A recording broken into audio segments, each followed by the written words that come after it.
So in this section right here, what we're going to do is we're going to wrap things up by showing you how we work with our data. I mean, up to this point now, we've looked at how we can install MySQL. We've talked about what a database is and how to actually create and delete databases. We've talked about what tables are and how we put tables and create them inside of databases. And we talked about what fields are and how we create the tables with our fields. And now it's time to actually put some information inside of our tables. Right, Adam? Yes. Good, Mr. Adam. So here we are. I'm back inside MySQL. You can see that I have said use BuzzDB, show tables. There's guests. And real quick, let's just do a quick DSERI. Yeah, sometimes, talking and spelling don't work at the same time to me unless I'm talking the spelling of whatever it is I'm trying to type out. So how do we actually put information into our database? Because right now our table. Right now our table is actually empty. So what I'm going to do is I'm going to use a command called insert into. Now I need to specify a table. What table am I going to be inserting this data into? So what is that going to be, Adam? Int. Buzz test. Go ahead, Kristen. Buzz test. Go ahead, Logan. Oh, wait, no, that was the one you deleted, isn't it? Please, we're just sleeping. What'd you name it? We're inserting information into a table called guests. For some reason, I was stuck that you were still doing buzz test table. You guys are over there. You guys are over there laughing about something. I don't know what it is. I just thought I'd bring you back into the conversation. Showing me your legs won't work. Sorry. So here everybody is. Now everybody's definitely. Everybody was like, thinking it was like Kristen doing it. No, it was me. Everybody now. Yeah, it was Adam. Sorry. It's like, what happened to her voice? So we're inserting into guests. So we need to say insert into guests. And now we need to tell it values. What values are we going to be inserting? And these values need to be in the same order that you have your field. So the first one's going to be auto ID. Now auto ID is a primary key that is auto incremented. Okay, so it's a number that's just going to increment itself every time through. So we don't want to specify anything here. We're just going to tell it I want to put in a null. Okay, so the next thing is going to be first name. So let's pick on Adam. Now, this is a varchar. So I can use some quotes here. I can use single quotes. You want to take a second, Logan, and tell them about that? That's just because you're entering a char or a string string type similar to a string. Okay. So you have to put quotes around it to specify that it is a string. Right, because, I mean, if we hit a comma, then it's going to be like, whoa, that's the next piece of information. We don't want that happening. Yeah, you could put inside the quotes, you could put a comma, and it'll then put that in as a char in your database. If you just had a comma laying out, it thinks, okay, now time to go to the next value. Okay. So whatever's inside the quotes gets put inside, like, the name. So if I said, quote, Adam, comma, question mark, 5, end quote, my name would be Adam, comma, question mark, 5. Right. Okay. Now, do I have to use double quotes like I'm using there? No, you could use single quotes. And go ahead and tell our viewers out there why you like to use single quotes. Okay, because once we get into actually running these type of, like, adding data through a PHP script, when you're adding this using PHP, you might you're going to set up a string in the first place for this entire line that you're adding, and you're going to put that inside quotes because that's a string type. And you might want to use the single quotes because you could put those inside a string. Like in this string here, you started this with double quotes, right? Inside there, you could put one or many single quotes, and it would ignore those. It would just put them in as part of the name. Gotcha. So it can be handy to interchange those out. Like if you have this entire line in a string with single quotes, you could use the double quotes in here, or vice versa. Very cool. I just thought it'd be nice to have you share that with them. So this right now, Noel is for auto ID. Adam is going into first name. M. Spell your last name for me. M-C-G. M-C-G. U-I. U-I. R-E. R-R-E-Y. Because we don't really want to let anybody know who you actually are. Right, mister? Here's my full name, telephone number, and I just set you up. That's all it is. Okay. I had to get you at least once tonight. Adam McGuire. So Adam McGuire is now in there. Okay. And, oh, dear, I accidentally hit enter. Have I heard anything, Logan? Dear. Not yet, because this is where the terminator becomes really important. That's right. What if you have, if you're working, say, with a table that's even bigger than this, and you have a whole long line of values you have to enter, and it's starting to get confusing because it wraps multiple times. If you haven't yet used a terminator and hit enter, it'll just let you continue typing on the next line. This will allow you to better organize what you're trying to put in the database. Absolutely. And so, I'm sorry, go ahead. And it won't actually, because like before we were hitting enter and it was like running these queries and doing what we were typing. In this case, it won't do this insert until it hits a terminator. So we can go and type as many lines as we want and then put a terminator when we're done. So I could simply come in here now and say, comma, Adam, you're what? You're 46? Yeah. 46, right? Right. And if I wanted to, I could hit enter again, and I could say, comma, quotes, loves 3D buzz. Well, you do, don't you? Yes. Okay, otherwise that's just going to have to ask you to leave. Yeah. Okay, so that would be a good. bad thing. So basically now, keep in mind, this 46 right here is going into age. Loves 3D buzz is going into comments. And let's go ahead and come down here, and what do we want to put here, Logan? We want to put the date. And do we want to do anything special with it? You do want to put it in quotes. Okie dokie. So, give it to me. How do we want to throw it in there? Now, the date, the way this formats is a 4-digit year. So Okay. go ahead and type in the year. So it's really 1970. And a dash, a hyphen. Okay. And then the month. And the month. In numeric 2-digit format. So it's March. And one more hyphen. And the day. And we have my birthday. In 2-digit format. Okay, in a 2-digit format. You don't have to do... Okay, I was going to say. Okay, so there we are with year, month, day. And now all we need is a terminator? Yes. Okay. Well, no. We actually need a closing little guy up here, don't we? Parenthesis. All right, so let's take a look at what we've got going on right here. I guess we'll go ahead and finish it off real quick. So we'll finish that, and before hitting enter, we've got insert into, and then our table name, which is guests. Values, this is another word, this is another part of the command that you have to use. And then inside parentheses, we've got an open parentheses there and an ending parentheses at the very end.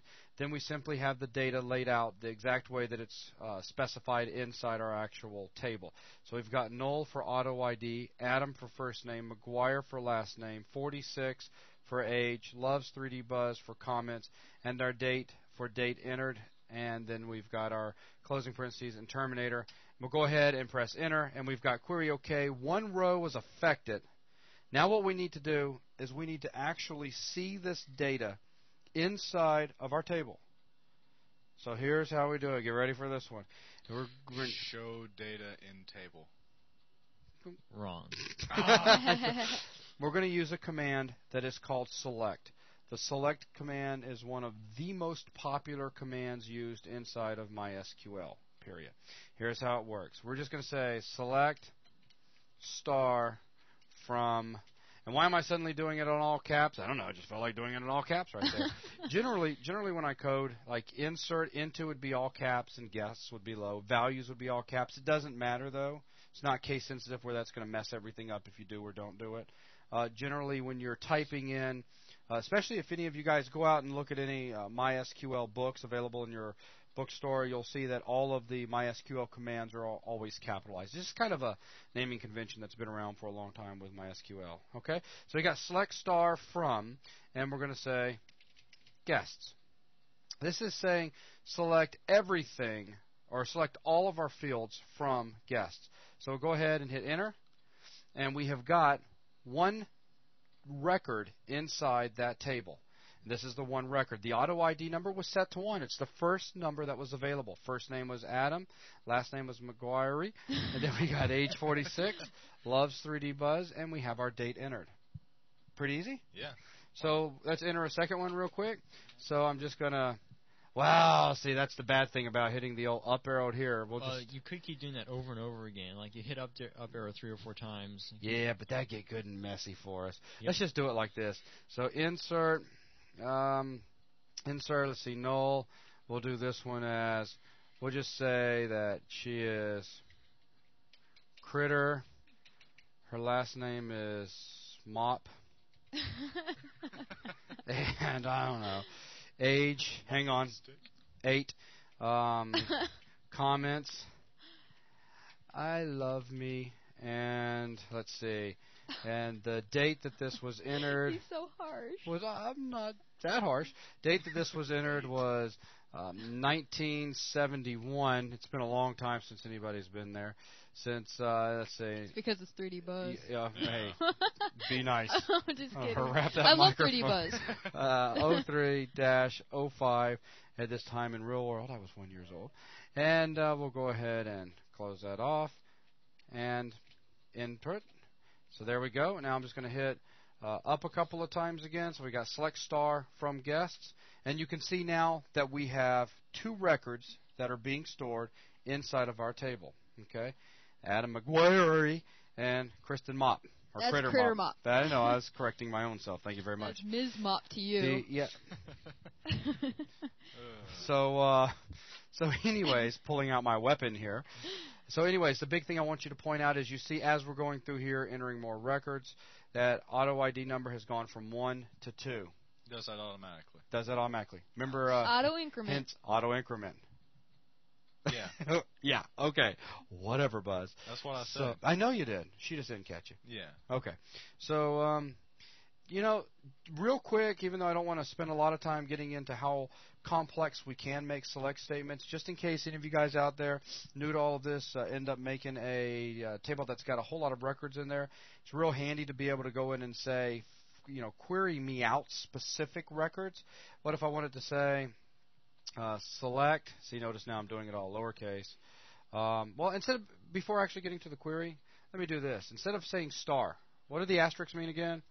The asterisk means all field names. So if I wanted to say, just give me all of my first names back, I could, instead of having the asterisk, I could simply say first name, okay, from guess.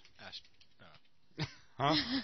And now, if I hit enter, look what it's done. Instead of returning me back my entire record sets, I get back just first name, Adam Critter. I could even come in here and say select first name, comma, last name from guests. Now I get your first name and your last name only.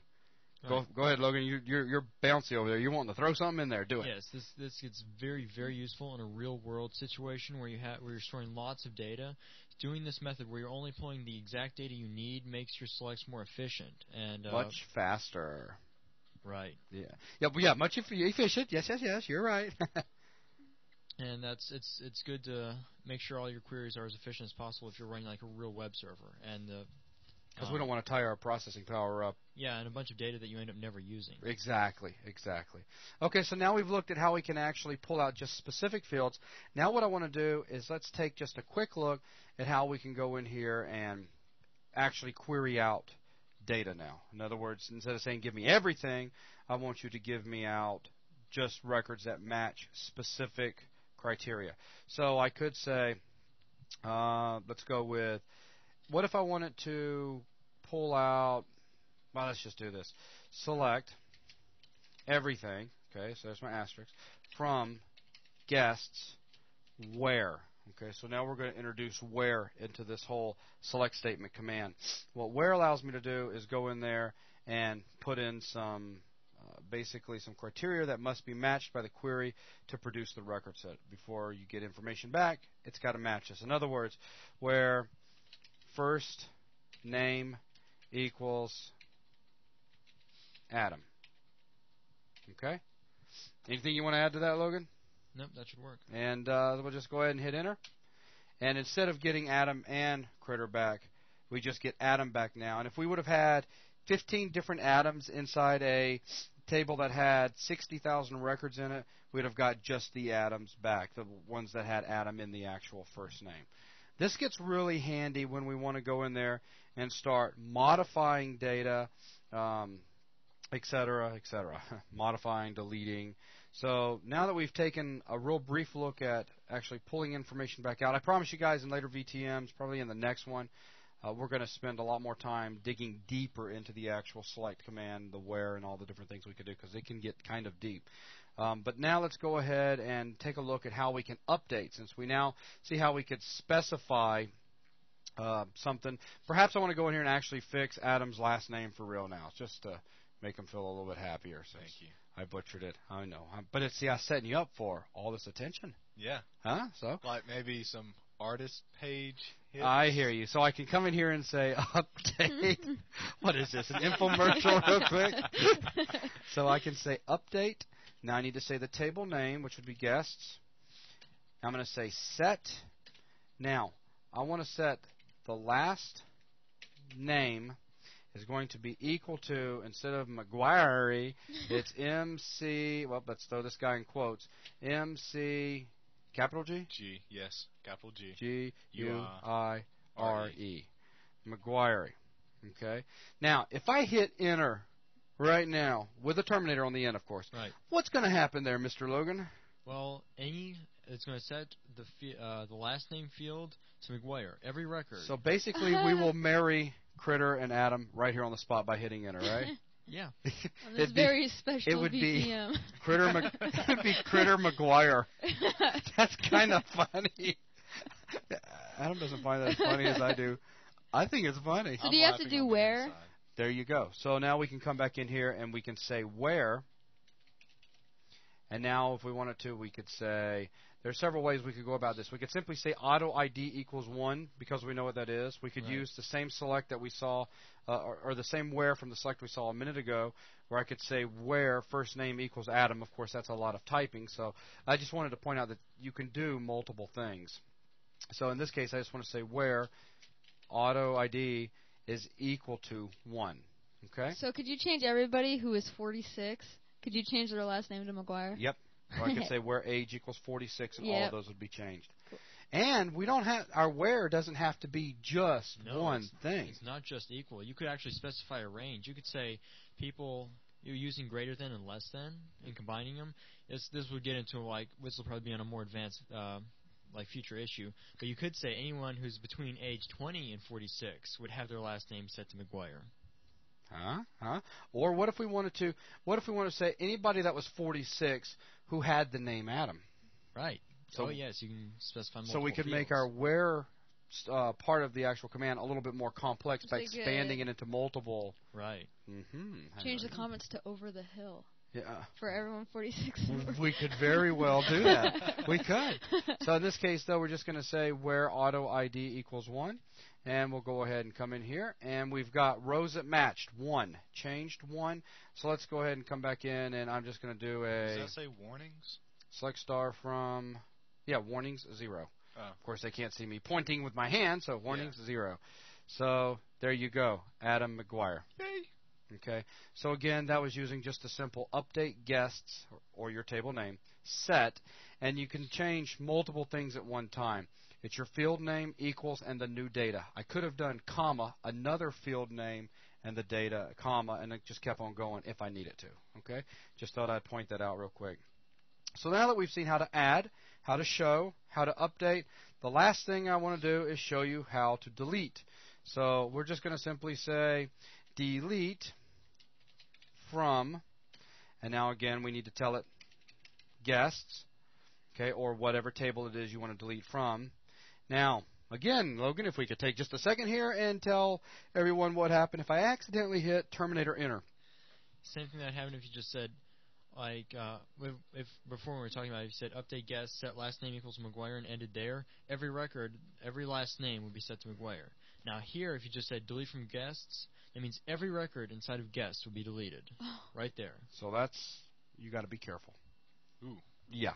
So I just want to go ahead and come back in here and say delete from guests where, okay, auto ID equals 2.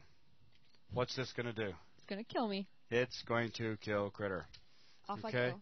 So query's okay. 1 row's affected. So again, I'm going to do a select star from guests. All we have is 1 record in there. That easy? pretty easy. So it's not too bad. So that we've looked at the insert into command, we've looked at the select command, we've looked at the update command, we've looked at the delete command or delete from command. I think that's pretty good for what we wanted to cover. What do you think, Logan? Right, you can work with data now. I've learned so much. Yeah, you can work with data. That's the the key thing here. Now, we're not expecting you to go out and design some incredible fancy system and say, look what we did. What we are expecting you to do is spend this time practicing, making some simple databases, looking through the documentation that you can find over at MySQL's website, and just become familiar with things. And with the next VTM, we're going to make things a little bit more sophisticated, where we're going to take the time to start marrying HTML documents with our databases, okay? And so, because, I mean, in the end, you're not going to send your users to a MySQL monitor like this to type this stuff in, right? Right. I mean, they need to be on a web page and put it in on a web page and go from there. So that'll be on the next one. So with that, that's everything. Thanks, guys. Oh.